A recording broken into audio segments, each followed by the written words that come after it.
Magandang umaga po. Kape mo muna. Kagigising lang po ang inyong lingkod. Mayroon tayong tinapay. Shout out kay Lorita Pulgo Medicilio. Yung Pulgo po, apelido nung dalaga pa siya. Siya po ay second cousin ko. Ang lolo niya at lola ko magkapatid. Lagi po siyang nanonood ng video ko. Lagi po siyang nakalike.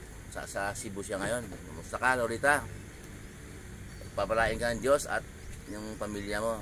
Shout out din kay Ate Sita nasa Dubai. Palagi yung inaabangan ang video ko, mga salita ng Diyos sa Bible. Okay, salamat sa Diyos na mayroong mga taong siya din po ang Diyos din po ang nagkaloob na tapusin nila ang video ko. Iba naman pagka napadaan yung video ko sa cellphone nila, hindi nila panoorin yun kasi salita ng Diyos kasi nakakaboring yun para sa iba. Ang Diyos din po ang nagkaloob doon na panoorin mo ang salita niya, bigay ng wala kang parang bang boring sa'yo pag wala kang hilig sa salita ng Diyos. JM Francisco dito sa Malolos yan, sa Anilaw ba? Baka Anilaw. Anilaw. GM Francisco, lagi pong nag-aabang ng video ko. Lagi pong sinasabi ng lingkod na pag sa umaga, unahin po ang pasalamat kay Lord. Kasi po hindi tayo ang may hawak ng bukas. Bawat bukas hindi tayo ang may hawak, ang Diyos ang may hawak. Marami pong hindi nakakaalam noon. Maraming nagsabi, maraming nagyabang na kaya nilang mamuhay sa sarili nila. Pwede naman, kaya naman. Pero totoo po yun, kaya din naman sa sarili mo, kaya mamuhay na nahiwalay ka kay Jesus. Pero dito lang yun sa mundo. Pero lahat po naman tayo kasi ang nakalungkot noon, lahat ng tao madaling mamatay, aksidente, bangungutin.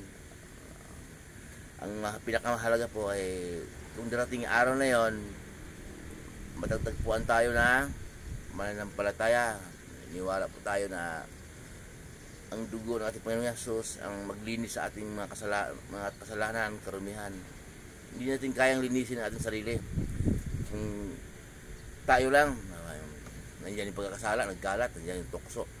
Paglabas natin ng daan, nagkasala tayo. Maghapon nating pamumuhay, nagkasala tayo. Kaya kailangan hindi tayo hihiwalay kay Jesus. Yun po. Ganun tayo kamahal ng Diyos Ama. Pinadala niya ang kanyang anak. Kung sino mas masampalataya ay hindi magkaroon ng kapahamakan. Yun.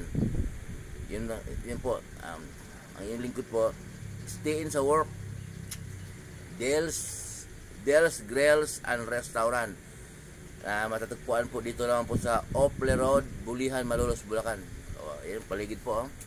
Ayan ang paligid. Ayan po, ang eksena sa umaga. Nag-iisa lang po ako ditong natutulog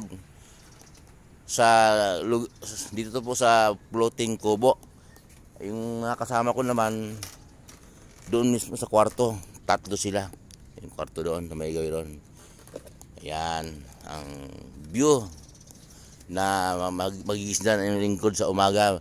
Yan ang makikita ng lingkod sa umaga pagkagising. Lahat na yan ay pagpapala ng Diyos. Lahat ng bagay ay ang Diyos po ang nagpapaghalaw sa atin. Muli po yung lingkod, si Chef Roy.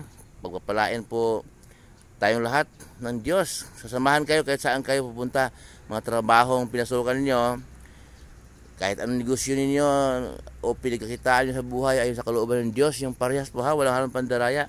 Pagpapalain po kayo ng Diyos.